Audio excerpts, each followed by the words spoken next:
Bien, bonjour, bonjour à tous et à toutes, et bienvenue sur à l'AFD et bienvenue pour ce webinaire consacré au genre et particulièrement genre et trajectoire de réussite socio-économique des femmes à Ouagadougou. Nous avons le plaisir aujourd'hui pour ce webinaire d'accueillir Jean-François Kobiané et Bilampoa Nyumu Tiombiano, qui sont respectivement professeurs et maîtresses de conférences à l'Institut supérieur des sciences de la population de l'Université Joseph Kizerbo de Ouagadougou, Burkina. L'étude qui nous intéresse aujourd'hui et dont j'ai cité et quand vous voyez le titre s'afficher, a été financé par l'AFD et a vu aussi la contribution et la participation du département de sociologie de l'Université de Montréal, lui-même financé par le Conseil de recherche en sciences humaines du Canada. L'étude qui va vous être présentée devrait en outre faire l'objet dans les semaines qui viennent d'une publication dans la collection papier de recherche de l'AFD. Alors, avant de leur laisser la parole, ils vont intervenir tous les deux. Voici quelques conseils pratiques que je vous donne. Nous aurons une présentation d'à peu près 45 minutes, suivie d'une session questions-réponses d'une durée à peu près équivalente. Je vous invite à poser vos questions ou vos commentaires au fil de l'eau et de la présentation dans l'onglet que vous avez en haut et à droite de vos écrans et qui s'appelle Questions. Et avec ma collègue Cecilia Poggi, qui a été aussi partie prenante dans l'organisation et le suivi de cette étude avec nos collègues de Ouaga, nous serons là pour relayer et je relayerai les questions vos questions auprès de nos collègues. Voilà, donc je les remercie encore d'être là avec nous. Nous avons eu quelques petits soucis de bande passante et de connexion. J'espère que ces petits soucis ne se répéteront pas. En tout cas, nous aurons peut-être l'occasion afin d'alléger ces problèmes-là. Peut-être que Jean-François et Bilampoa peut-être arrêteront l'image à un moment donné lorsqu'ils verront de leur côté qu'il y a des petits soucis de bande passante.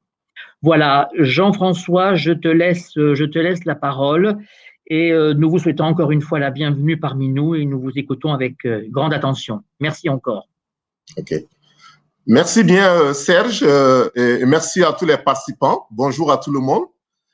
C'est un plaisir pour moi et ma collègue Bilampoa donc de présenter ces premiers résultats donc de cette recherche sur genre et trajectoire de réussite socio-économique des femmes à Ouagadougou. Et donc je vais présenter dans un premier temps et ensuite je passerai la parole à ma collègue Bilampoa pour continuer la présentation.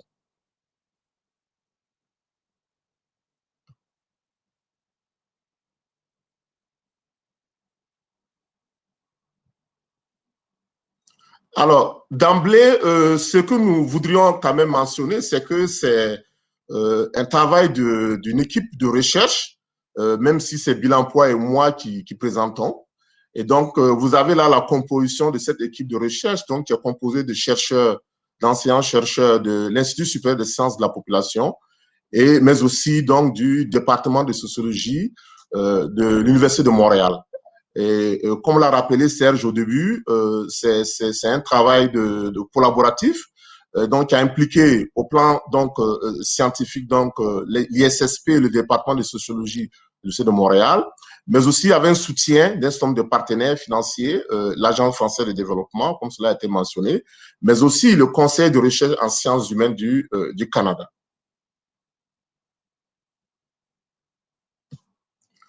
Alors, notre présentation sera articulée autour des 6 points suivants. Quelques mots en guise d'introduction. Ensuite, les principaux enseignements de la revue de littérature. Ensuite, nous allons évoquer nos hypothèses de recherche, la méthodologie les résultats et enfin la conclusion, des éléments de recommandation et les perspectives.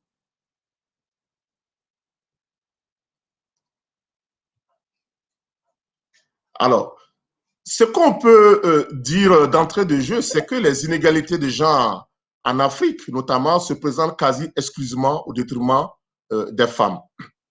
Et ces inégalités relèvent de représentations et de processus socialement et culturellement construits sur les rôles et statuts en fonction du sexe. Et comme dans la plupart des pays sahéliens, donc d'Afrique de l'Ouest, les inégalités de genre sont très fortes au Burkina. Et à titre illustratif, si nous prenons donc l'indicateur ou l'indice mondial d'écart entre les sexes produit par le World Economic Forum Global Gender Report, et le Burkina se situait au 121e rang sur 144 pays classés en 2017, devant donc des pays tels que le Mali, 139e, le Tchad, 141e position.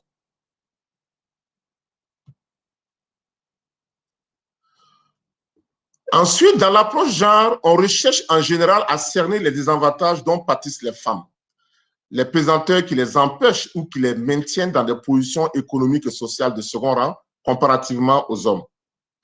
Le projet genre et trajectoire de réussite socio-économique des femmes à Ouagadougou, dont l'acronyme GERSEF, a par contre adopté une approche inverse en s'intéressant aux facteurs qui permettent aux femmes de se défaire de ces pesanteurs-là et de pouvoir donc se créer des parcours de réussite socio-économique.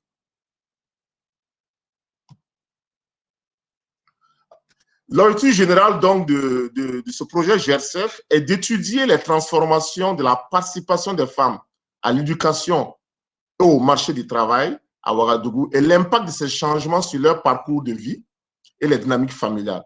De manière plus spécifique, il s'agit de décrire et contraster les changements survenus à travers le temps dans la participation des femmes au marché du travail dans la capitale burkinabé, analyser la configuration différentielle de l'expérience d'emploi des citadines selon certaines caractéristiques sociales et économiques, notamment l'origine résidentielle et sociale et le niveau d'éducation, étudier les interactions entre l'emploi et les événements conjugaux et familiaux et la manière dont ces interactions varient selon le type d'emploi et la génération. Évaluer la contribution des femmes actives aux dépenses et aux décisions des ménages, explorer les modalités différentielles de gestion du travail domestique par les femmes en emploi, évaluer l'implication des Ouagalaises dans le monde associatif, professionnel et non professionnel, et la manière dont cette implication varie selon le type d'emploi, la génération, le profil socio-démographique des femmes et le soutien que le monde associatif leur procure. Explorer l'impact de l'emploi sur d'autres marqueurs d'émancipation féminine, notamment la participation aux décisions au sein du ménage, l'accès au crédit ou à la propriété, la responsabilité et le statut dans le monde associatif et sur les perceptions de l'égalité des genres. Alors, que peut-on retenir donc de la revue de littérature que nous avons réalisée sur les liens, ou du moins sur les déterminants de la réussite socio-économique? Cette revue a révélé en fait des centres d'intérêt relativement contrastés entre les travaux portant sur les pays occidentaux et ceux qui portaient sur les pays en développement. Au nord, les travaux de recherche s'intéressent davantage aux questions d'inégalité et de traitement salarial entre femmes et hommes sur le marché de l'emploi, la réussite des femmes dans le monde entrepreneurial, ainsi que leur accès aux sphères de décision dans les entreprises. Au sud, par contre, les travaux sont davantage orientés vers les mécanismes d'autonomisation des femmes à travers l'éducation, l'accès aux ressources économiques comme le crédit et la terre, et leurs chances d'entrer sur le marché de l'emploi dans le secteur moderne urbain.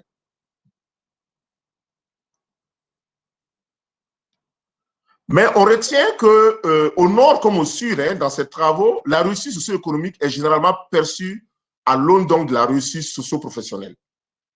Et la réussite socio-économique peut être définie sur la base donc, de ce qui ressort d'un certain nombre de travaux, comme l'atteinte d'une position au sommet de la hiérarchie professionnelle, que cette profession soit dans le secteur formel ou dans le secteur informel, dans le secteur public ou privé, dans la vie associative ou politique.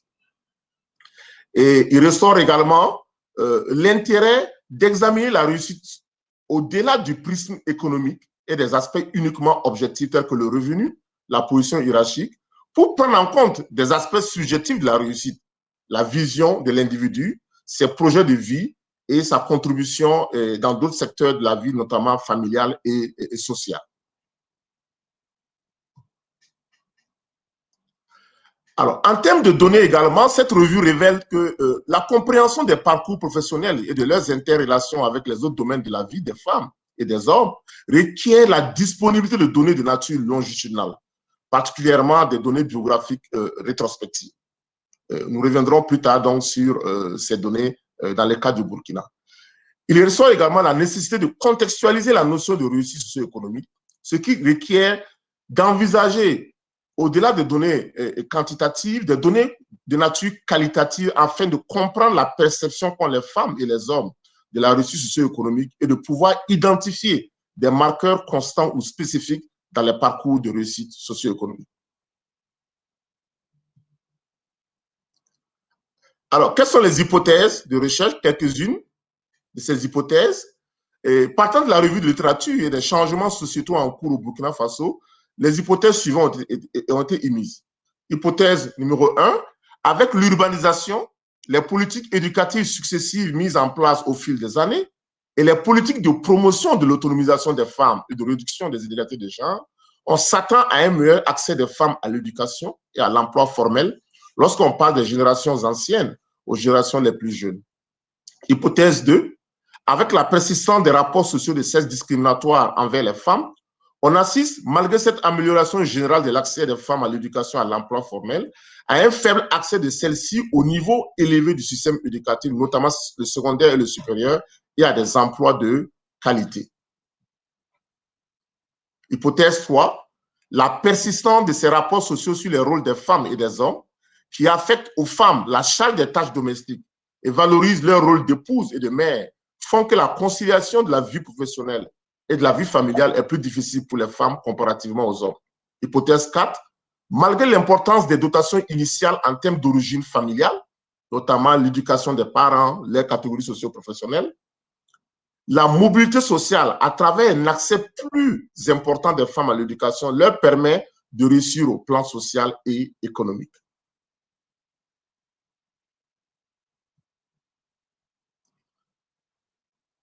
Qu'en est-il de la méthodologie qui a été adoptée donc dans cette recherche? L'approche méthodologique est une approche mixte, donc alliant collecte de données qualitatives et données quantitatives.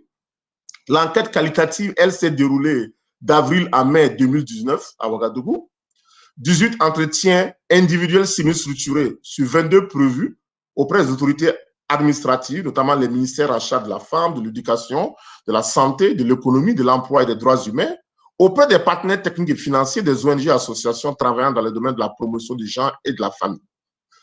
Nous avons également documenté ce que nous avons appelé des cas de réussite socio-économique, donc 12 cas sur 14 prévus, donc des femmes et des hommes ayant réussi sur le plan professionnel, économique et politique, c'est-à-dire qui occupent des positions relativement élevées, qui sont dans l'administration publique, dans le monde voilà, dans le monde de l'emploi international et désolé, quelques soucis avec la connexion.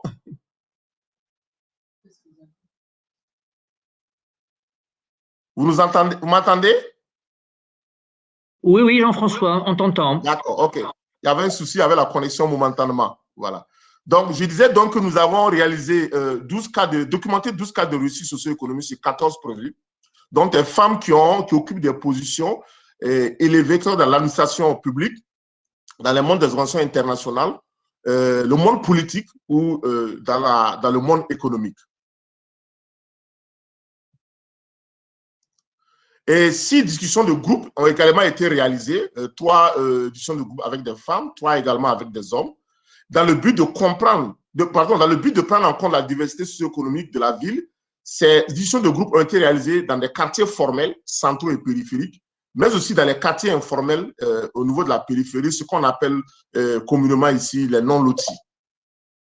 3 guides d'entretien individuels semi-structurés et un guide de discussion de groupe notamment un guide d'entretien individuel avec le personnel des directions centrales des ministères, un guide d'entretien individuel avec des représentants des partenaires techniques et financiers et des ONG, un guide d'entretien individuel avec des femmes et des hommes ayant réussi, et un guide de discussion avec les femmes et les hommes. Alors, les thèmes abordés dans ces entretiens, en fonction justement, en fonction du groupe cible, donc tous ces thèmes n'ont pas été systématiquement donc, abordés avec toutes les cibles. Donc, ils ont été adaptés en fonction des cibles. Donc, il y a l'appréciation des conditions socio-économiques de la femme burkinabé, la définition de la réussite socio-économique pour les femmes et les hommes, la description du travail féminin et du travail masculin, contribution des femmes actives aux dépenses du ménage, la participation des femmes aux prises de décision au sein des ménages, articulation entre les activités économiques et le travail domestique au sein des ménages par les femmes, et stratégie de conciliation travail-famille des femmes actives, rôle des réseaux sociaux et de la famille dans les trajectoires de réussite socio-économique et dans la conciliation travail-famille. Qu'est-ce que c'est, qu'est-ce qu'on peut retenir en termes de journée type pour les femmes qui exercent une activité économique? Défis et obstacles à la réussite sociale et économique des femmes et des hommes, proposition de solutions des acteurs étatiques et non étatiques pour faciliter cette réussite socio-économique et la participation des femmes au marché du travail.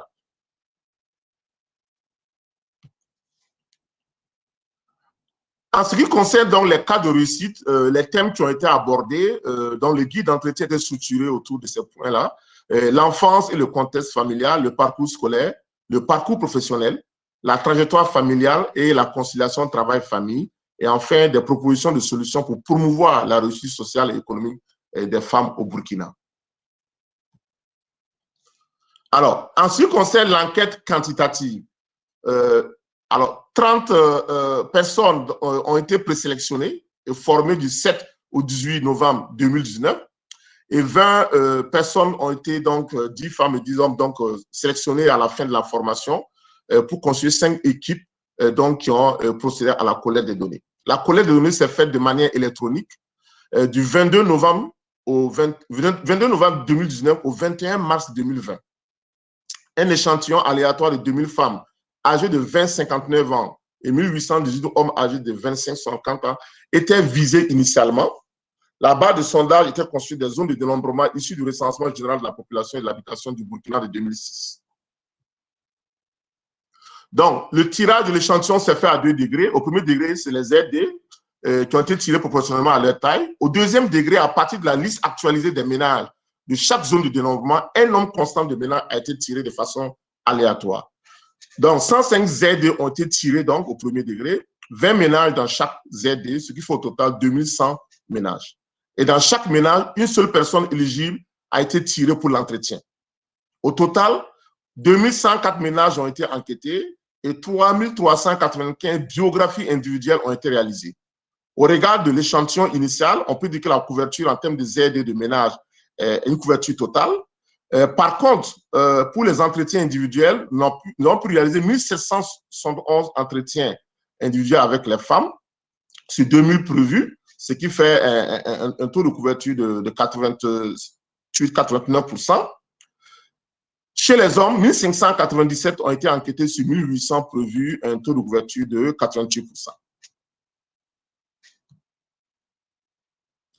Alors, les outils de collecte du volet quantitatif, on en avait 4. D'abord, la fiche de dénombrement des ménages dans la ZD, une fiche âge événement qu'on appelle communément la fiche âge 20, qui est en fait une fiche qui permet justement de répertorier dans un premier temps l'ensemble des événements que l'individu a vécu donc depuis un âge relativement reculé dans le temps, depuis l'enfance, et selon les différents domaines donc, de la vie.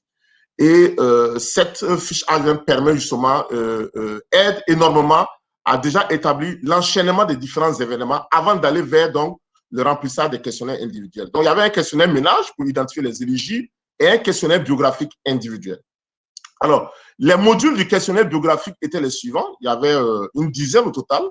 Un module sur les caractéristiques et l'origine familiale, un module sur l'histoire des résidences, un module sur l'historique, la trajectoire scolaire, un module sur l'historique des activités économiques, un module sur l'historique de participation à la vie associative, un module sur l'histoire des unions, un module sur l'histoire génésique, un module sur la participation aux dépenses, rôle communautaire et la propriété, un module 9 donc sur le travail domestique et la conciliation travail-famille. Et enfin, le module 10 qui portait sur les opinions sur la condition féminine au Burkina, qui est plus un module qui donnait une situation au moment de l'enquête, mais pas une analyse, enfin une collecte de longitudinale, mais collecter les informations sur l'appréciation ou les opinions de la personne interviewée au moment donc de l'enquête.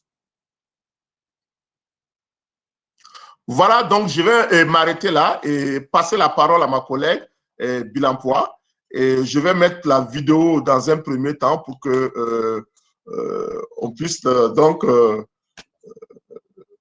la voir avant qu'elle continue sa présentation. Merci.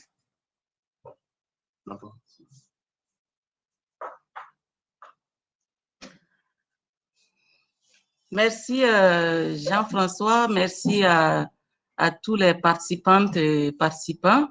Et donc, à la suite de Jean-François, je vais présenter les principaux résultats de l'étude.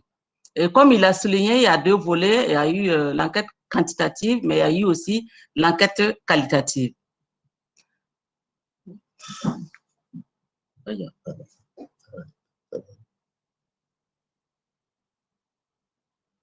faut fermer ça. On peut fermer. Il faut fermer. Non. Okay.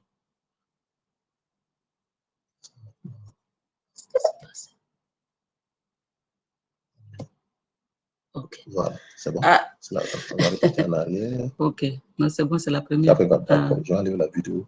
Ok. Désolé, hein. Ouais. C'est où je clique. C'est bien ce que j'ai fait. Voilà, c'est ça. Ok. D'accord. Donc, en termes de résultats, conformément aux objectifs qui ont été présentés, nous avons regardé l'évolution du taux d'accès à l'éducation selon la cohorte et le sexe. Et il ressort des données que la proportion des femmes enquêtées qui ont fréquenté l'école a doublé sur les 4 générations. Donc, entre la génération des femmes âgées de 50 à 59 ans aux femmes âgées de 20 à 29 ans, cette proportion a doublé. Ça, c'est chez les femmes. Et elle est aussi importante quand même chez les hommes parce que ça s'est multiplié par 1,4 entre la génération âgée de 55 à 64 ans et la jeune génération âgée de 25 à 34 ans. Donc, on voit globalement à travers les rapports de parité aussi femmes-hommes que les taux d'accès à l'éducation ont connu une amélioration et ce qui a permis aussi de réduire les inégalités entre les femmes et les hommes. On est passé de 0,68 pour la génération la plus âgée à 0,92 pour la jeune génération. Et ça, c'est un résultat qui apparaît aussi dans d'autres travaux, hein. L'amélioration de... Voilà. Maintenant, en termes de niveau d'instruction des hommes et des femmes enquêtés, toujours selon le groupe d'âge, on remarque que les hommes sont plus nombreux que les femmes à atteindre les niveaux d'instruction secondaire et aussi supérieurs hein, que les femmes. Pour les hommes, c'est 11,5% des enquêtés qui ont atteint le niveau secondaire et 17,9% le niveau supérieur. En revanche, pour les femmes, c'est seulement 9,5% qui ont atteint le niveau secondaire et 9,6% aussi pour le niveau supérieur. Donc, on voit que les hommes atteignent des niveaux d'éducation plus élevés que les femmes.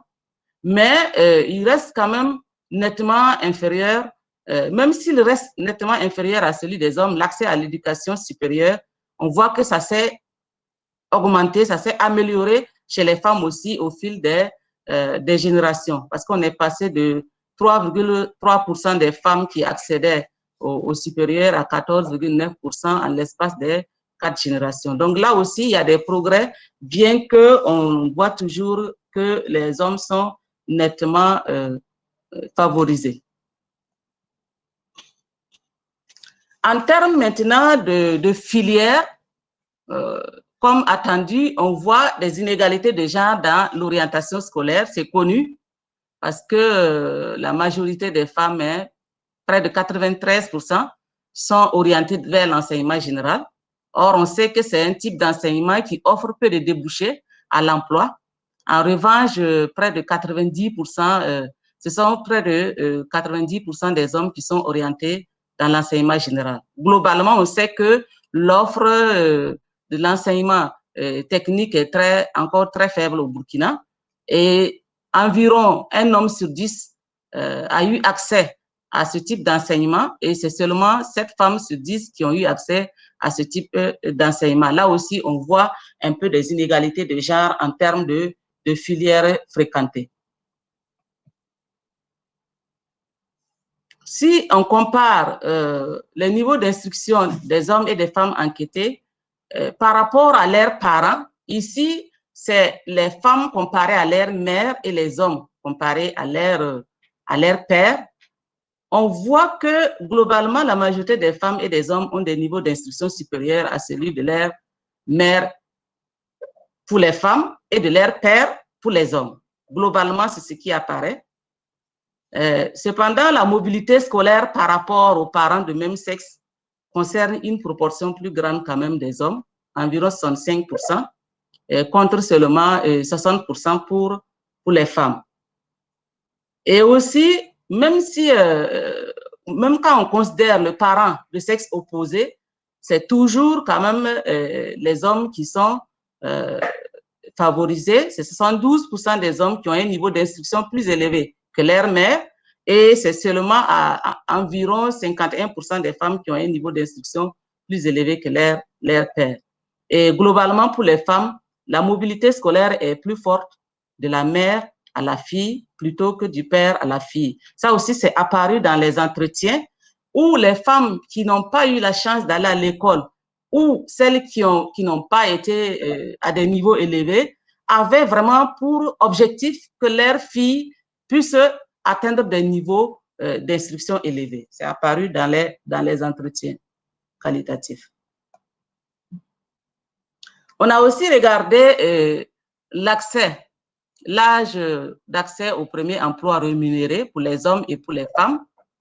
Et on voit que si on considère l'âge médian, il n'y a pas vraiment de différence entre hommes et femmes, parce que l'âge médian au premier emploi des femmes, c'est 21,5 ans et chez les hommes, c'est 21,2 ans. Donc, si on s'arrête là, on pourrait dire que, bon, il n'y a pas vraiment de différence entre les hommes et les femmes. Mais comme les données collectées permettent de voir, de suivre en fait la courbe de survie, c'est-à-dire à chaque âge, de voir la proportion d'hommes et de femmes qui n'ont pas encore obtenu leur premier emploi, on voit quand même qu'il y a des différences entre les hommes et les femmes.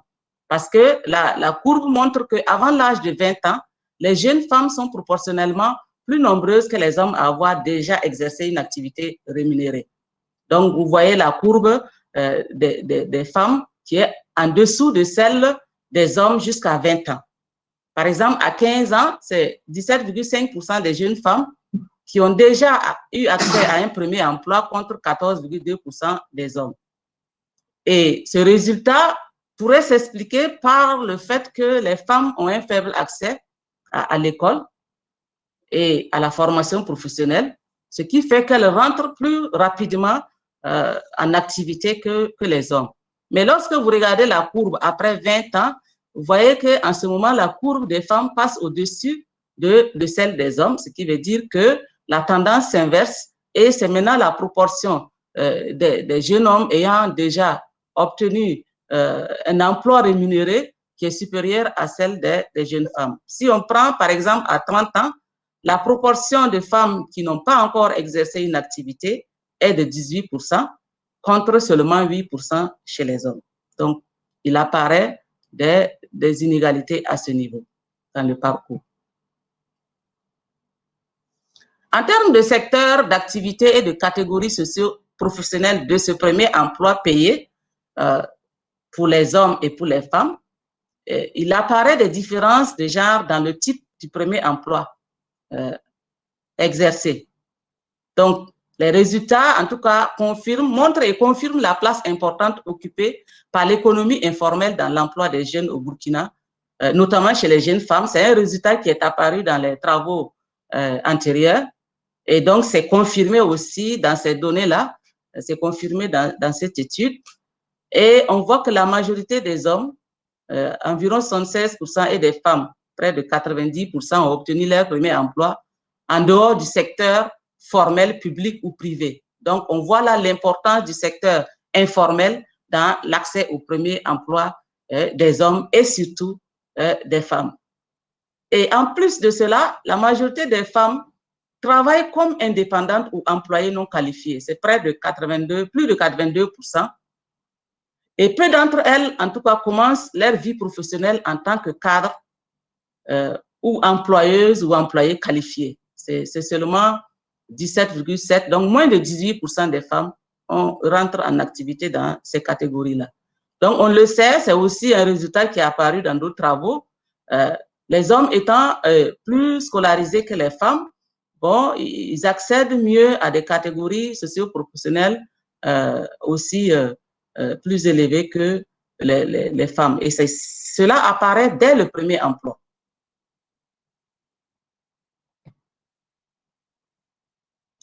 Dans l'étude, c'est vrai que dans la méthodologie, Jean-François a expliqué les deux mesures de la réussite socio-économique qui sont souvent utilisées, la mesure objective et la mesure subjective. Et dans cette étude, nous avons utilisé les deux. Au niveau de la réussite socio-économique objective, c'est mesuré par deux marqueurs de réussite dans la trajectoire professionnelle. Il s'agit de la catégorie socio-professionnelle et du revenu.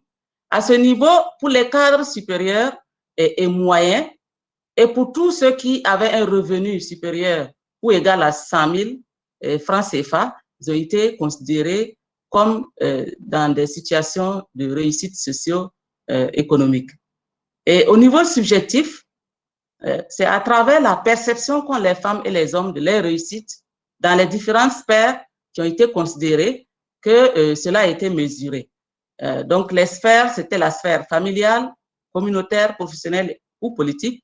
Il a été demandé à chacun et chacune d'apprécier un peu, d'apprécier selon sa perception, son niveau en fait de réussite. Et c'est ceux qui ont estimé qu'ils avaient un niveau fort qui ont été considérés comme des cas de réussite socio-professionnelle.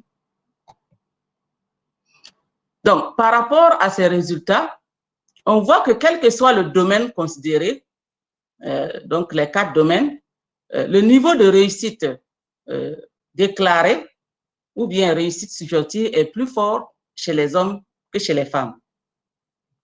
Mais il faut souligner que dans les entretiens, on a remarqué que aussi, en rapport avec le statut des hommes et des femmes, on avait l'impression que les hommes surestimaient aussi un peu leur réussite subjective par rapport aux femmes.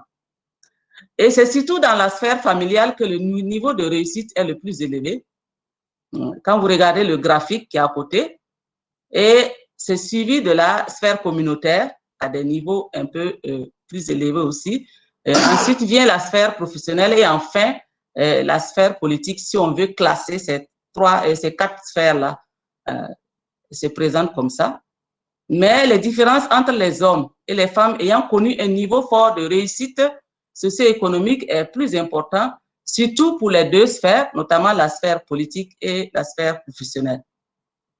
Que ce soit pour les hommes ou pour les femmes, dans les discours aussi, au-delà de la réussite professionnelle et économique, il apparaissait que réussir au plan familial, notamment en termes de réussite des enfants, est un critère important.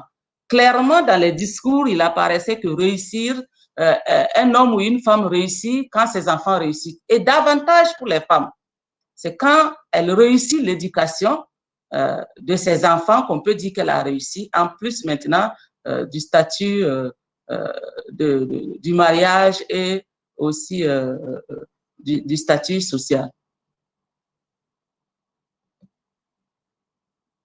Donc, à la suite de l'analyse qu'on a menée pour identifier les facteurs associés à la réussite socio-économique, nous avons mené une analyse multivariée pour dégager les déterminants de la réussite socio-économique à l'aide de la régression logique binaire.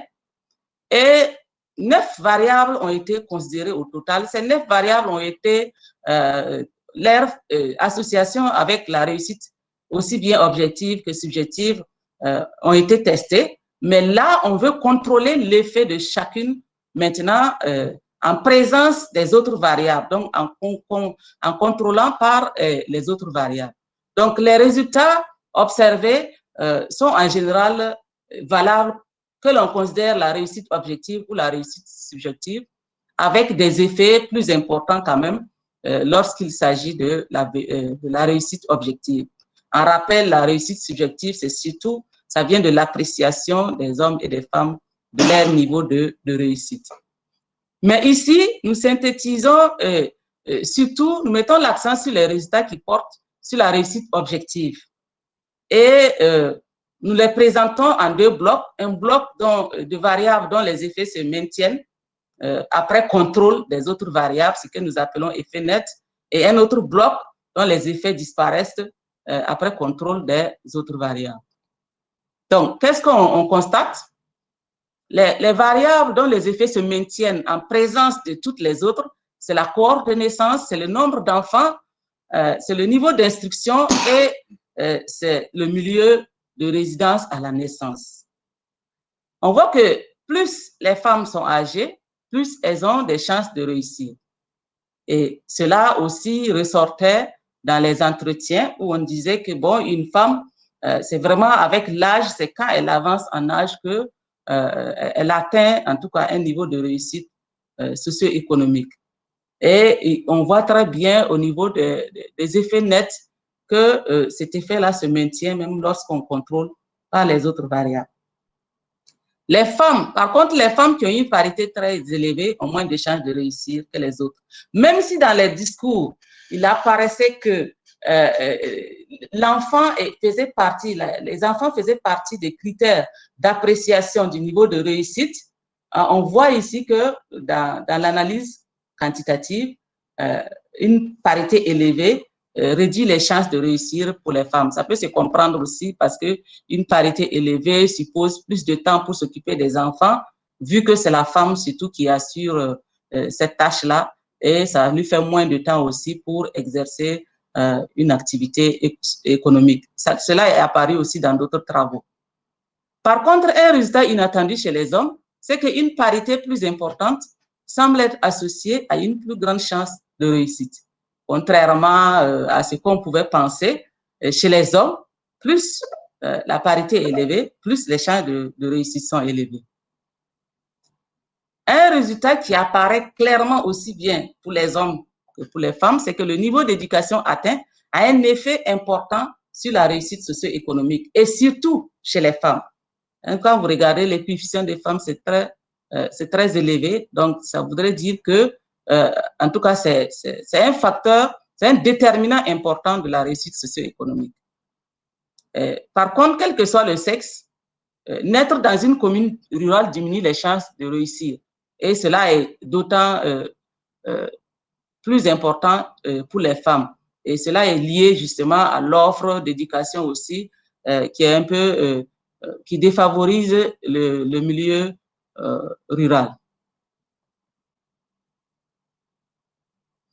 Par contre, certaines variables qui apparaissaient être des déterminants de la réussite à l'effet brut ont disparu quand on a contrôlé par les autres variables. Il s'agit notamment de l'âge à la première union, de la catégorie socio-professionnelle du père et de la mère et du niveau d'instruction du père et de la mère. Ces variables ont disparu après contrôle des autres variables. Par exemple, l'effet de l'âge d'entrée en union au niveau brut était très important, surtout pour les femmes.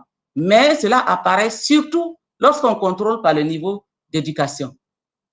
Et les effets qu'on attendait de l'origine familiale, notamment la catégorie socio-professionnelle et le niveau d'instruction des parents, père et mère, cela apparaissait très clairement, très nettement en effet brut, mais cet effet aussi disparaît lorsque on contrôle par le niveau d'éducation des enquêtés.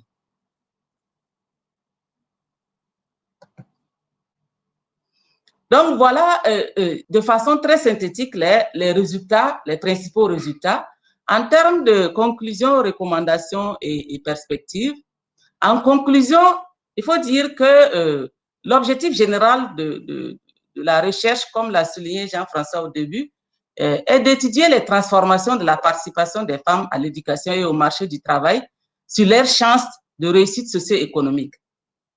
Et on voit qu'en ce qui concerne l'accès à l'éducation, il y a un accès des femmes à l'éducation de plus en plus élevé.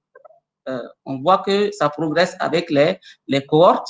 Il y a une forte amélioration de la parité. Ça, c'est un résultat connu aussi, parce que l'accès aujourd'hui, en tout cas avec tous les efforts qui ont été entrepris pour l'accès à l'éducation, aujourd'hui, on peut dire que les inégalités, en tout cas hommes-femmes, ont été presque éliminées en termes d'accès.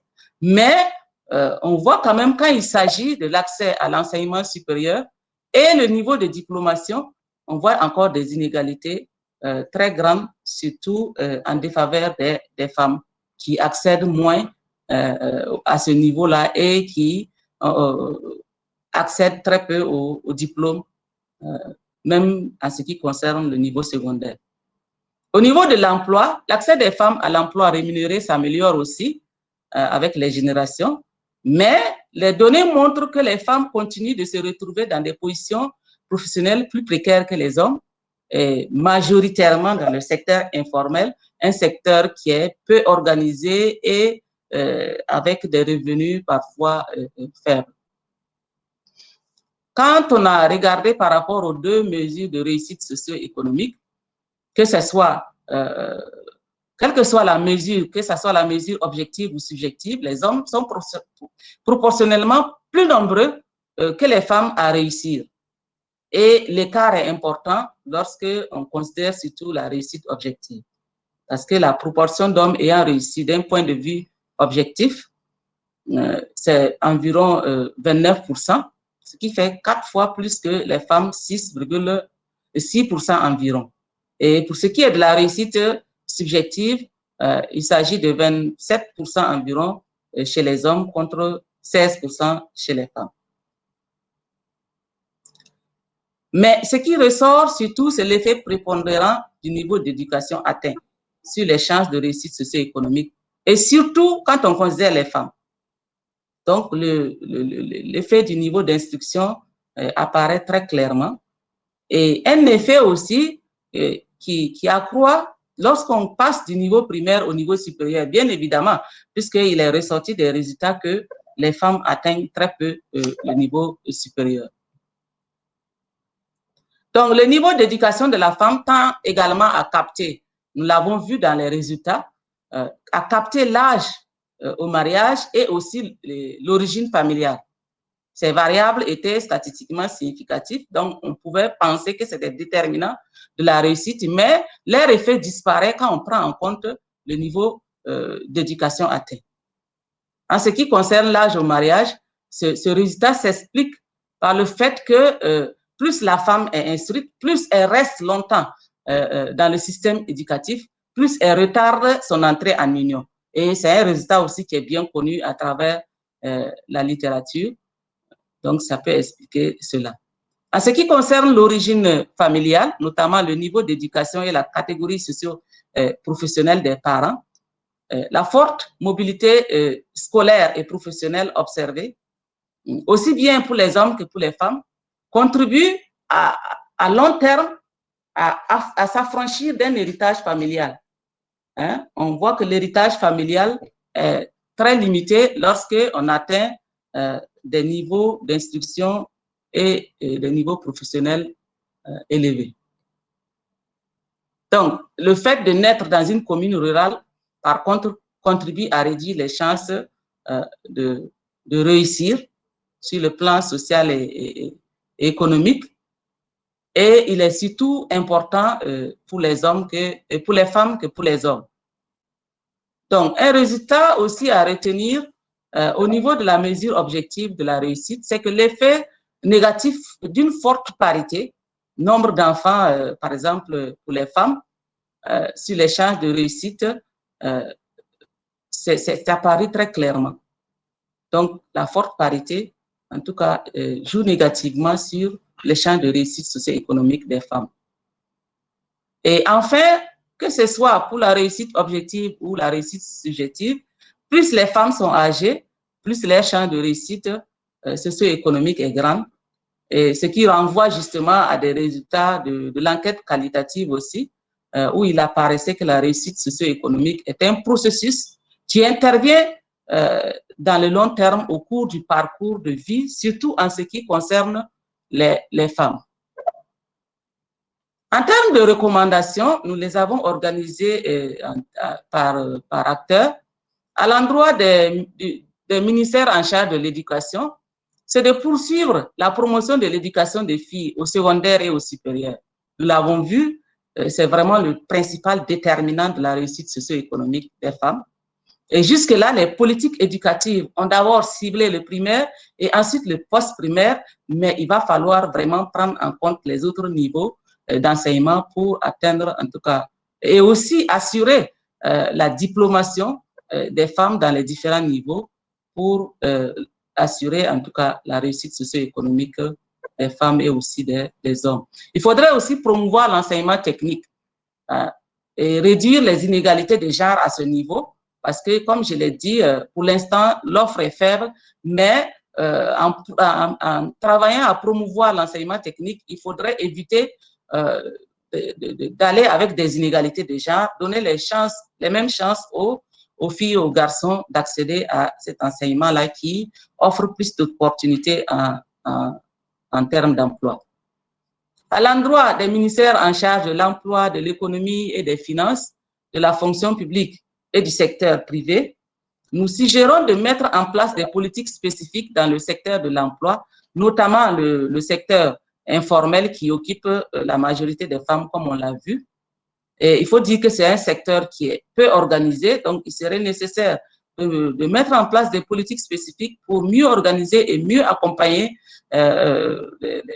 les femmes et les hommes qui travaillent dans ce secteur-là pour promouvoir la réussite socio-économique.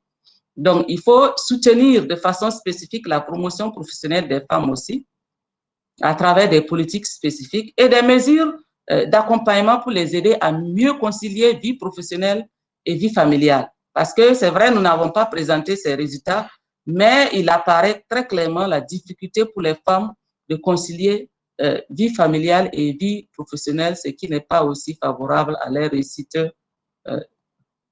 économique. À l'endroit du ministère en charge de l'action sociale et de la promotion du genre, nous suggérons d'assurer la mise en application effective de la stratégie nationale d'élimination du mariage précoce. Il y a une stratégie qui a été mise en place pour couvrir la période 2016-2025 et cela permettra de donner plus de chances aux filles d'atteindre des niveaux d'éducation élevés parce que parfois les filles sont déscolarisées justement pour être mariées. Et cela permettra aussi de mieux s'insérer sur le plan professionnel et mieux réussir sur le plan social et économique.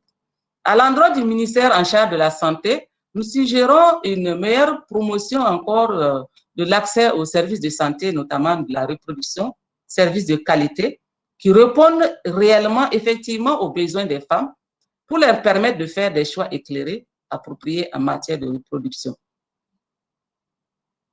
Parce que nous l'avons vu, la parité élevée constitue un obstacle à la réussite sociale et économique des femmes.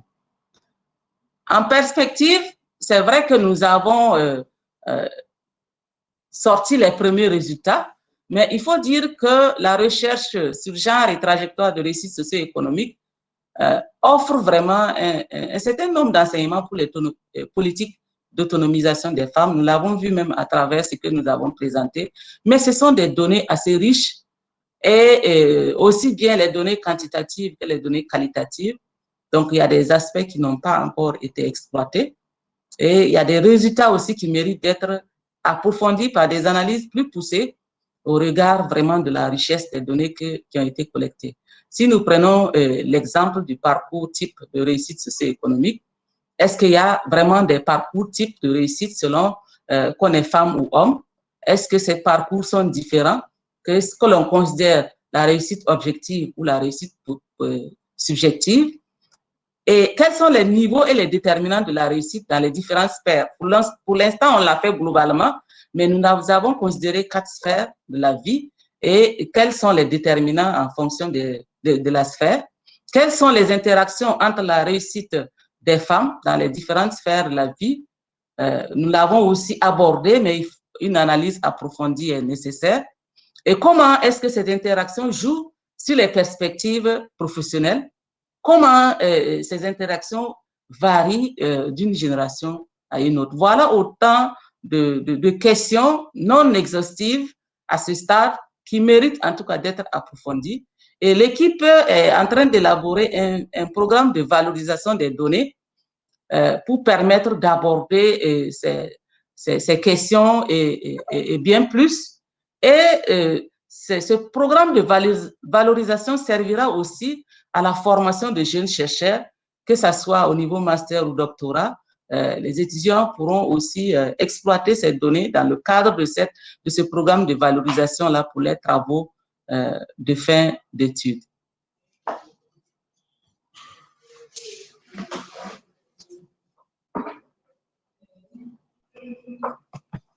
Donc, voilà globalement la substance de cette recherche qu'on pouvait présenter dans le temps qui nous a été imparti. Voilà. Merci Serge et merci aux participants. Merci à vous, vraiment pour plein de raisons. Merci. D'une part pour la qualité de la présentation, et je vois déjà dans le fil des questions que beaucoup, en tout cas certains, demandent la disponibilité de votre présentation et au-delà. Donc je rassure tout le monde en disant que pardon, exact. Je l'active la caméra. Voilà, oui, excusez-moi. Oui, donc je remerciais Jean-François et Bill Emploi et avec eux toute l'équipe et tous les chercheurs et toutes les chercheuses qui ont participé à cette étude. Nous avons dans le fil des questions, voilà, beaucoup de questions. On va les reprendre un petit peu après, ultérieurement. Peut-être peut-on les classifier en 3 types de questions. Il y a d'une part des questions liées aux enjeux de définition, hein, de qu'est-ce qu'on appelle une génération, quels sont les écarts, les nombres d'années que 4 générations. On peut avoir aussi un retour à faire de votre part sur les critères d'objectivité ou de subjectivité de qu'est-ce que la réussite. Il y a aussi un deuxième enjeu qui est un enjeu autour des politiques publiques, c'est-à-dire comment cette étude peut être utilisée, peut alimenter un dialogue de politique publique avec les autorités, avec les ministères dont vous avez parlé. Et puis ensuite, peut-être un troisième enjeu qui intéresse plus particulièrement l'AFD, c'est le futur, en particulier comment continuer à mobiliser les équipes actuelles, mais aussi les équipes de chercheurs et de chercheuses à venir sur ce chemin que l'étude vient d'ouvrir. Au Burkina, sur cette articulation et cette prise en compte de la dimension de genre et d'égalité femmes-hommes dans les secteurs sociaux ou les secteurs économiques. Donc, je vous laisse découvrir peut-être certaines des questions, mais peut-être commencer par une question qui est revenue plusieurs fois, c'est la question peut-être. Vous l'avez fait, hein, mais peut-être reprendre la slide, la diapositive qui vous a permis de présenter les critères d'objectivité et de subjectivité de la réussite socio-économique. Voilà, pour pouvoir redéfinir ce que vous avez utilisé comme définition de critères objectifs et et de critères subjectifs pour cerner l'objet de votre étude. Ok, d'accord. Merci bien, Serge, et merci également à tous les participants et toutes les participantes pour leurs questions, leurs commentaires. Alors, ce que nous voudrions dire d'emblée, c'est que, alors, comme je l'ai dit au départ, c'est une équipe de recherche, un travail d'équipe. Plusieurs de nos collègues, membres de l'équipe de recherche, sont également actuellement présents donc à ce webinaire et donc pourraient tout naturellement à tout moment pouvoir intervenir et répondre à un certain nombre de questions. Alors, pour revenir à la question de la mesure de la ressource économique, alors, comme on l'a rappelé dans un premier temps, dans la revue, sur la base de la revue de littérature d'abord, c'est que ce qui ressort, c'est que la réussite socio-économique est surtout analysée au regard, ou du moins essayer de mesurer au regard du parcours professionnel. C'est-à-dire, c'est de voir comment des hommes et des femmes arrivent dans leur parcours professionnel à atteindre donc des niveaux et des statuts élevés dans leur, dans leur profession. Voilà. Et donc, généralement, voilà, c'est la catégorie socio-professionnelle ou alors d'autres critères qu'on utilise. Voilà. Donc, d'un point de vue objectif, justement, pour la mesure de la ressource économique objective, nous avons donc fait le choix de considérer la variable catégorie socio-professionnelle. Donc, de voir au moment donc, de l'enquête, donc, la dernière période d'activité donc, de l'individu, quelle est la catégorie socio-professionnelle dans laquelle l'individu se trouve. Et nous avons considéré comme ayant réussi, alors, deux critères. Donc, pour ceux qui sont dans les secteurs structurés, nous avons pris la catégorie socio-professionnelle, la classification qui est donnée généralement dans les enquêtes auprès des ménages, dans les instituts nationaux de la statistique, et nous avons considéré comme ayant réussi ceux ou celles qui ont atteint le niveau des cadres supérieurs, moyens ou supérieurs. Cadres supérieurs ou moyens. Alors, ou alors lorsqu'on n'est pas dans le secteur structuré, dans le secteur informel ou bien dans le domaine de l'entrepreneuriat, on a pris la question du revenu. Donc, c'est un ou, ce n'est pas un et. Donc, ou alors vous avez un revenu, qui est supérieur ou égal à 100 000 francs CFA par mois. Voilà pour ce qui est de la mesure donc objective. Voilà. Maintenant, la mesure subjective, comme ma collègue l'a rappelé aussi, et là, on a identifié les 4 domaines de la vie que sont donc la sphère familiale, la sphère communautaire, professionnelle et politique. Évidemment, il y a une série de questions qui ont été posées donc, aux hommes et aux femmes pour leur demander comment appréciez-vous votre niveau de réussite avec trois modalités, donc faible, moyen, élevé.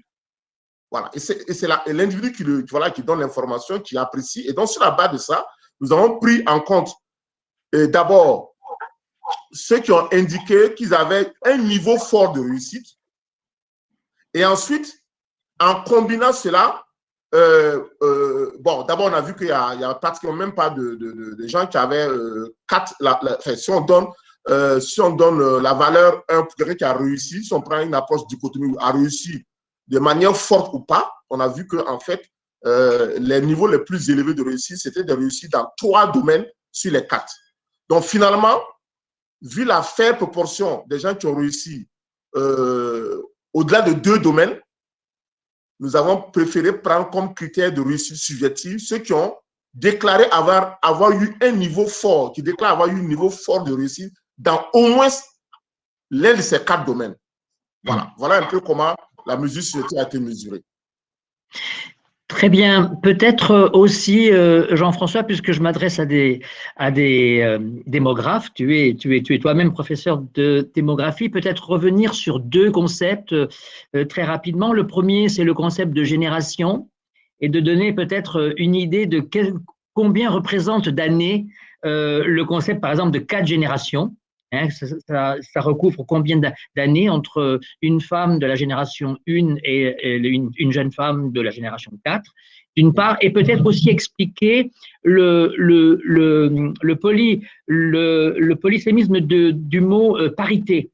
Parce On comprend le mot parité en termes général, c'est-à-dire l'égalité femmes-hommes, mais le mot parité a aussi une définition démographique. Donc voilà, donc peux-tu revenir sur ces deux enjeux, s'il te plaît? Ok, d'accord. Okay, merci. Alors, très rapidement, hein, pour la question de la génération. Bon, une génération, c'est un ensemble de personnes qui sont nées la même année civile, démographiquement. C'est une génération. Et donc, c'est une cohorte particulière, c'est une cohorte dont l'événement qui les unit, c'est l'événement naissance. Donc, naissance la même année. Donc, on l'appelle, cette cohorte spécifique-là, une génération au sens démographique.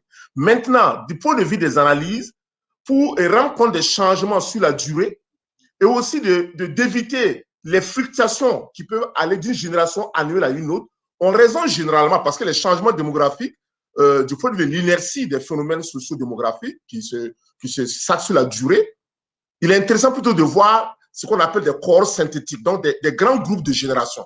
Et donc, ce qu'on a adopté comme approche, aussi bien pour les hommes que les femmes, c'est de prendre des corps synthétiques des générations d'une dizaine d'années, de groupes d'âge de 10 ans. Voilà. Donc, comme vous le voyez, par exemple, dans les tableaux qui ont été présentés, vous le voyez, on passe, par exemple... Alors, tenant compte aussi du fait que dans nos contextes en Afrique, par rapport justement au processus d'entrée en Union, mais on le sait, il y a un écart d'âge généralement énorme, relativement énorme, évidemment qui change avec le temps entre les hommes, les femmes, enfin, les conjoints et les conjointes. Donc, les femmes que nous avons considérées sont en moyenne 5 ans plus jeunes que les hommes, justement pour tenir compte justement de se différencier dans le processus d'entrée donc en vie familiale. Donc, vous voyez pourquoi nous avons pris, chez les femmes, on a pris les plus jeunes, c'est les 20-29 ans, et chez les hommes, on a pris les 25-34 ans. Ça, c'est les générations les plus jeunes. Et les plus anciennes, vous voyez, chez les femmes, c'est les 50-59 ans, et les plus âgés chez les hommes, c'est les 55-64 ans. Alors, quand nous parlons ici de génération, ce sont ces groupes de générations. Alors, il y a plusieurs définitions de la notion de génération. Hein, dans le langage commun, on voit souvent dire génération, c'est 25 ans et tout ça. Enfin, en histoire, dans d'autres disciplines, il y a plusieurs manières de définir la notion de génération.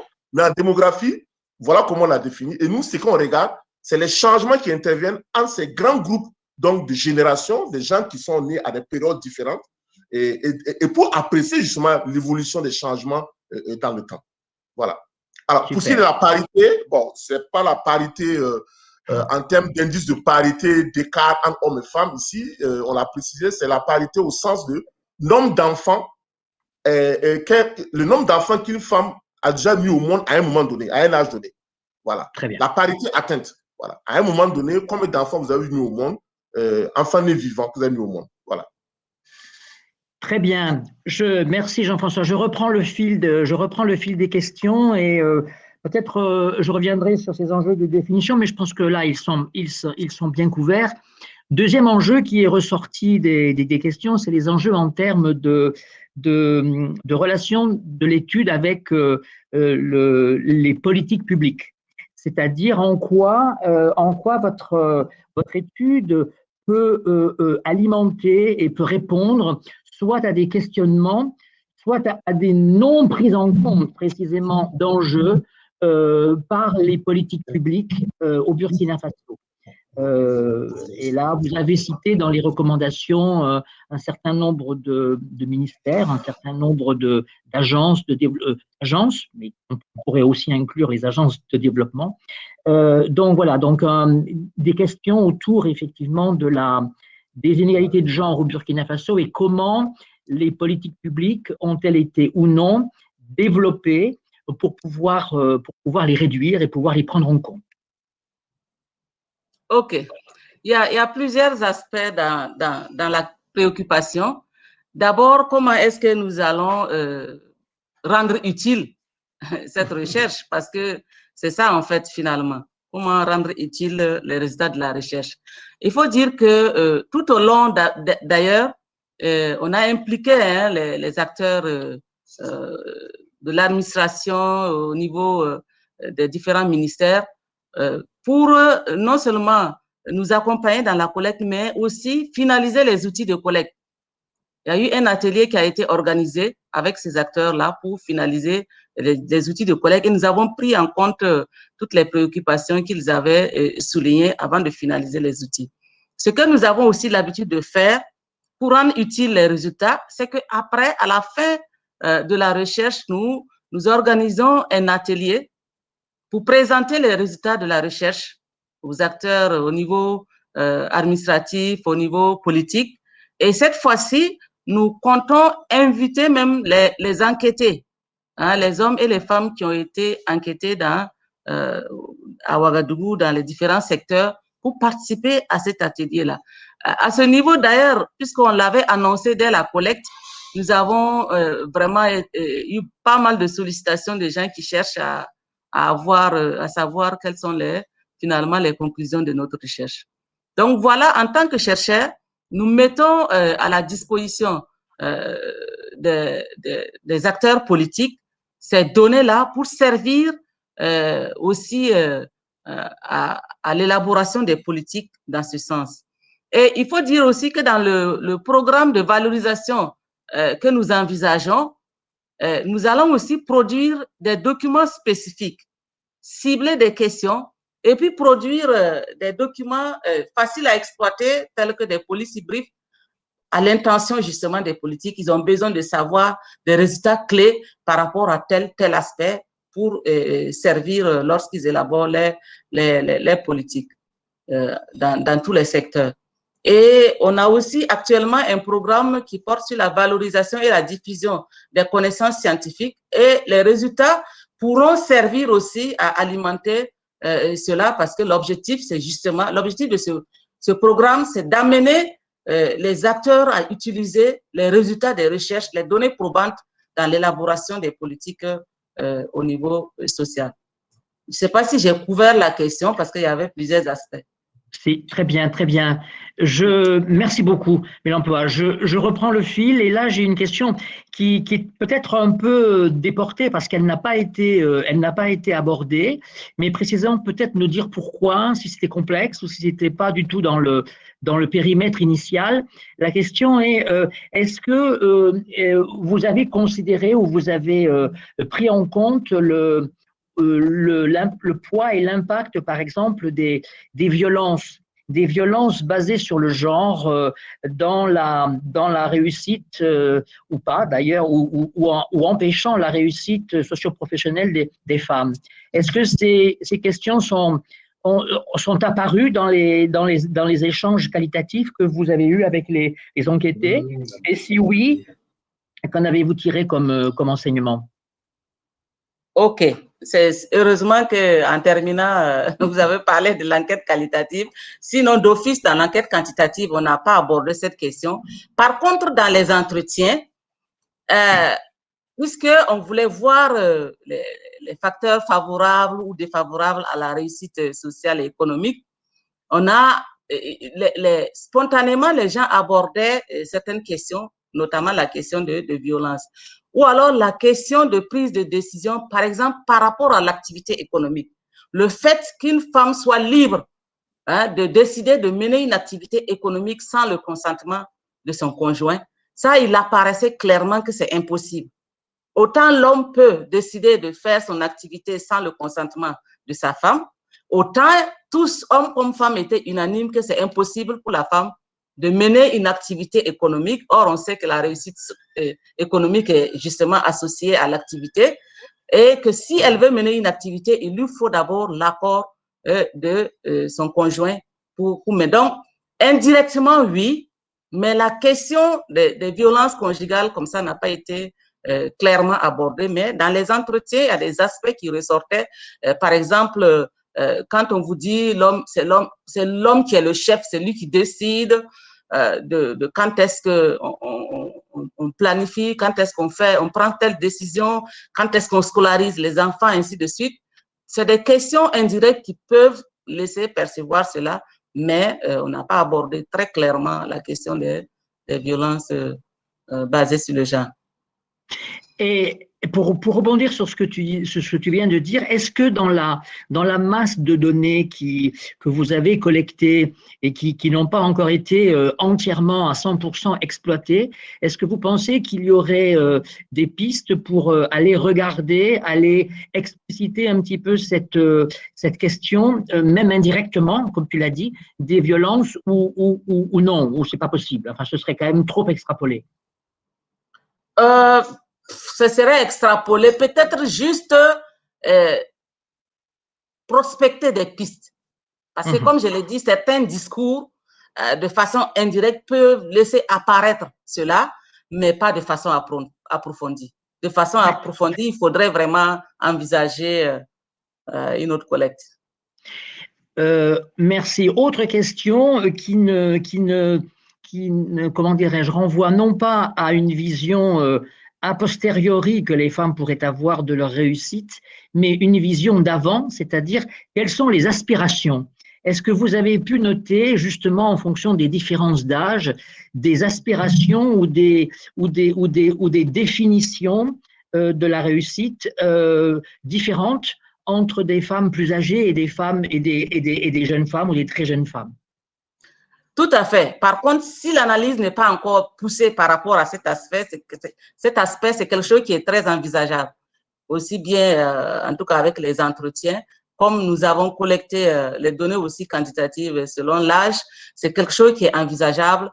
Mais déjà dans les discours, comme je le disais quand je présentais, les femmes, par exemple, qui n'ont pas eu la chance d'être scolarisées ou qui n'ont pas eu la chance d'aller loin dans l'éducation, en tout cas, pour l'éducation de leurs enfants leur tient à cœur, surtout les filles. Et elles disent que c'est une façon, elles ont su ce que c'est, elles savent tout ce que ça a comme inconvénient, tout ce que ça engendre vraiment sur leur parcours, leur réussite. Et en retour, leur souhait, c'est que leurs filles aillent plus loin en matière d'éducation, en tout cas pour assurer leur réussite et ne pas vivre la situation qu'elles vivent. Donc, ça, c'est apparu dans les entretiens. Très bien, très bien. Question directe sur le lien entre l'accès au marché du travail et l'entrée en union. Donc, la question est la suivante. Est-ce qu'on peut dire que l'accès accru des jeunes filles à l'emploi est favorisé par une entrée en union de plus en plus tardive? Alors, peut-être Jean-François, Bilanfa. Merci, Bilanfa. Et Serge, la reformulation, oui. La reformulation, c'est… Est-ce qu'on peut dire que l'accès accru des jeunes filles à l'emploi est favorisé par une entrée en union de plus en plus tardive?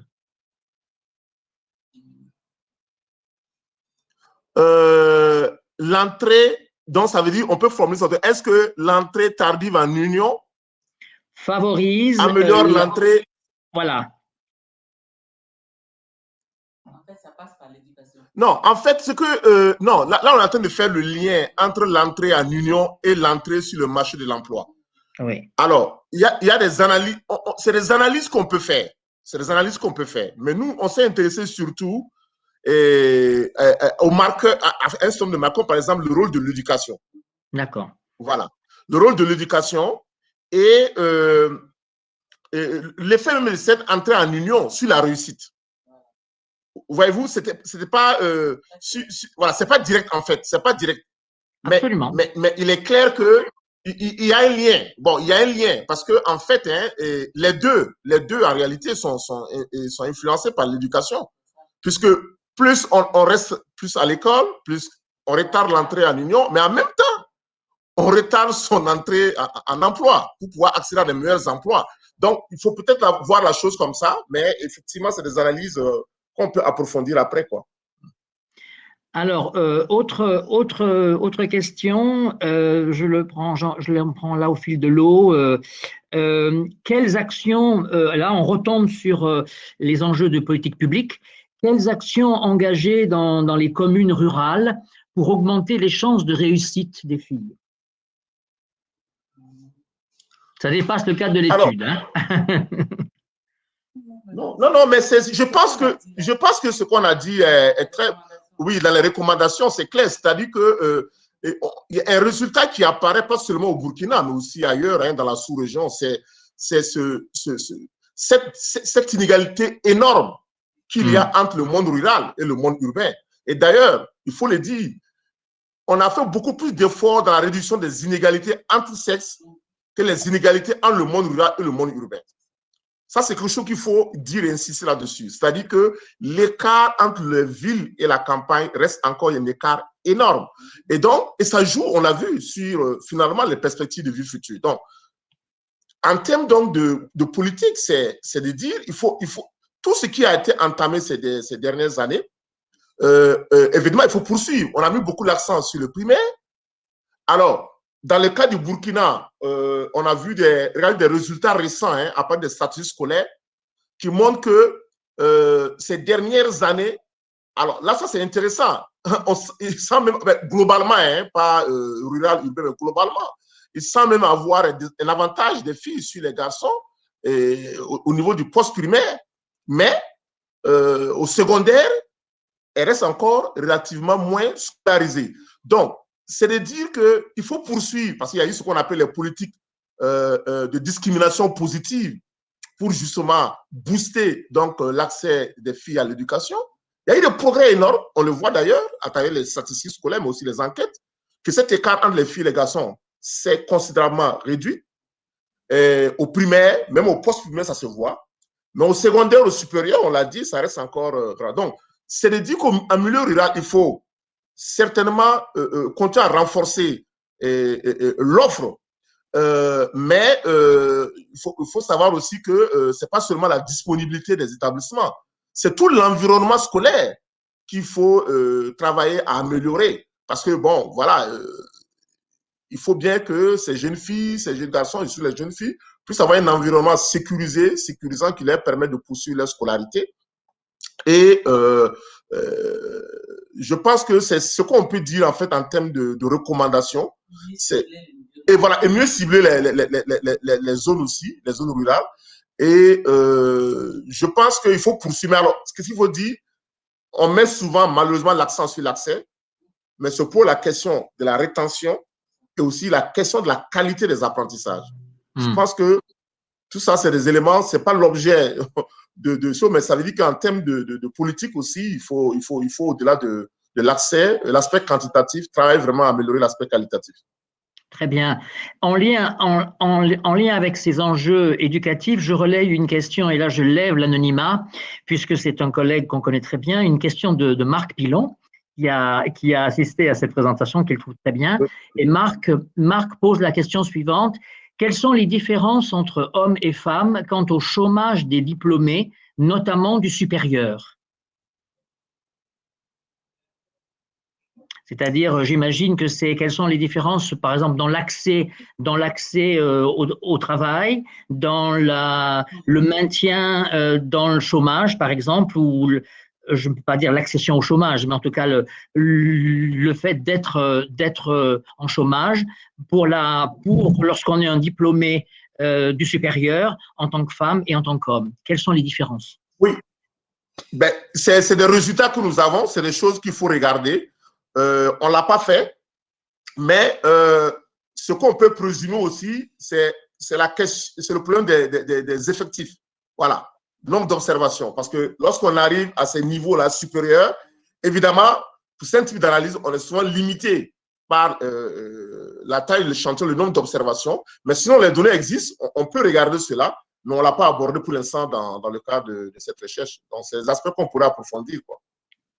Sous réserve que les effectifs nous permettent de faire des analyses intéressantes. Très bien. Une question aussi et qui est en lien avec une des toutes dernières slides, je crois, peut-être même la dernière, que vous avez abordée sur la santé reproductive, enfin la santé sexuelle et reproductive. Et il y a une question ici sur est-ce que l'étude vous permet d'avoir regardé l'impact ou non du respect ou de la promotion de la santé reproductive sur le parcours éducatif et socio-économique des femmes? Bon, alors là, la question peut être vue de, enfin, je veux dire, ce genre d'analyse, si c'est au niveau, je dirais, de voir l'impact d'un certain nombre de politiques en matière de santé de la reproduction qui ont été mises en place dans le pays dans le temps, on peut effectivement, puisqu'on a les parcours des hommes et des femmes, essayer d'intégrer ces changements-là au niveau macro-politique dans leur parcours pour voir si ça a eu un effet. Par exemple, si son nombre de. Voilà, par exemple, un exemple qu'on peut donner, c'est tout ce qu'il y a comme législation en matière, la question des grossesses, par exemple, en milieu scolaire, où, bon, voilà, il y a eu des textes qui ont été pris et tout ça. Et puis, bon, même la politique de santé de la reproduction, elle n'a pas concerné. Un exemple qu'on peut donner, par exemple, c'est que vous savez, les politiques de planification familiale dans les pays francophones d'Afrique, c'est au milieu, fin des années 80, hein, et après l'abolition de la loi de 1920. Donc, c'est des pays qui sont arrivés un peu tardivement par rapport aux pays anglophones en matière de politique de PF. Donc, on pourrait faire une analyse où on essaie d'intégrer ces changements dans le parcours. Donc, l'effet d'un changement au niveau macro sur les parcours. Maintenant, au niveau individuel, on n'a pas, parce que vous avez vu les nombres de modules, il y a une masse énorme d'informations. Parfois, on oublie de faire des choix. Sinon, dans d'autres études, pour ceux que ça intéresse, dans une autre étude qu'on a réalisée avec ma collègue de l'emploi et d'autres collègues, c'est qu'on a pu, sur les détriments du parcours, non, le détriment de la réussite scolaire des adolescents et des adolescentes dans la ville de Ouagadougou, et là, on a même saisi des données sur l'accès à l'information sur la santé de la reproduction, dans les cours d'éducation sexuelle et reproductive, etc., dans leur parcours scolaire. Donc ça, c'est au niveau individuel. Mais ça, dans l'enquête GERCEF, on ne l'a pas fait. On n'a pas saisi l'accès à ce genre d'informations, et comment ça peut jouer sur les parcours. Mais au niveau macro, on pourrait le voir. Est-ce que les générations étaient touchées de manière différente par ces politiques qui ont été mises en place en matière de santé? C'est une analyse qui peut être faite. Oui. Et je vois le temps passer. Je sais que tu dois absolument, Jean-François, nous quitter à 15h30 précise. Alors peut-être, il y a encore beaucoup de questions. Je pense qu'on va les reprendre et peut-être on les reclassifier et puis peut-être vous demander ultérieurement d'y répondre par écrit, de partager ça avec dans le partage du replay. Donc peut-être une dernière question qui est intéressante, elle en recoupe deux. C'est la question de savoir si vous avez rencontré dans l'étude qualitative des femmes qui sont arrivées au sommet, c'est-à-dire qui ont un parcours de réussite professionnelle avéré, sans grande étude, c'est-à-dire sans avoir fait forcément des études. Et si oui, dans quel secteur vous avez pu les rencontrer? Et ça, je couple cette question avec une autre question qui est le rôle, enfin l'importance des rôles modèles. C'est-à-dire, est-ce que au Burkina, il y a la valorisation de femmes qui ont réussi, entre guillemets, et quels sont les profils de ces femmes qui ont réussi et qui sont proposées en définitive comme modèles aux autres femmes? Voilà les deux questions. Oui, alors sur ce dernier point, hein, Serge, ce qu'on peut dire, c'est qu'il n'y a pas véritablement une politique de promotion des modèles. En fait, mais il y a des modèles qui existent, que ce soit dans le domaine donc, de l'enseignement et de la recherche, dans le monde économique, il y a des femmes qui se révèlent être des modèles et qui inspirent des générations. Bon, cet aspect, il faut le dire, on n'a pas abordé ça de manière spécifique. On n'a pas abordé ça de manière spécifique. Mais on pourrait voir peut-être dans les cas de réussite, si ça ressort, puisque les 12 cas de réussite que nous avons documentés, il y a des choses très intéressantes qui ressortent. On pourrait voir, est-ce que c'est des gens aussi, des hommes ou des femmes qui se sont à un moment donné identifiés à des modèles ou pas, donc on pourrait voir. Mais ça n'a pas été un objet spécifique abordé. Et il faut le dire, il n'y a pas de politique spécifique au niveau national ou là-dessus. Alors, pour le premier volet de la question, et oh là là, Serge, il faut que tu nous rappelles, ça m'a déjà échappé. Non, le premier volet de la question, c'était est-ce que vous avez rencontré dans le cadre de l'approche qualitative des femmes qui ont réussi sans avoir fait des études? Oui, ça existe. Ça existe. Alors, peut-être que Blabla peut préciser, mais je pense que même au niveau, dès qu'on a structuré le volet qualitatif, vous voyez, on n'a pas forcément dans le volet qualitatif prioriser en fait uniquement les gens qui étaient dans, voilà, qui sont allés à l'école, dans l'administration. On a aussi pris en compte des femmes et des hommes qui, dans leur communauté, quartier, secteur, se révèlent être des cas de réussite au regard de leur activité économique et tout, indépendamment de leur parcours scolaire. Et effectivement, il y a des femmes qui sont dans la restauration, qui sont dans le domaine donc de tissage ou autre chose, qui se révèlent être des femmes qui ont réussi et dans la communauté sans avoir eu des parcours scolaires. Donc, je pense que ça, c'est très important à mentionner. Et c'est là aussi toute la dimension, je veux dire, un peu, enfin, c'est pas subjectif uniquement, c'est des femmes qui ont vraiment réussi au plan économique. Voilà, elles sont arrivées à travers leur activité à s'imposer, à se faire une place dans la société et elles sont respectées, elles ont un revenu, vraiment un bon revenu, mais aussi elles sont écoutées au plan social, au plan communautaire. Alors, d'un point de vue quantitatif, il faudrait qu'on regarde. Pour l'instant, on a fait des analyses assez globales et tout. Il faudrait aller peut-être regarder si les données le permettent. Est-ce qu'on peut isoler ces cas-là? On le sait, l'éducation, on l'a vu, contribue à accroître les chances de réussir au plan objectif, comme subjectif d'ailleurs.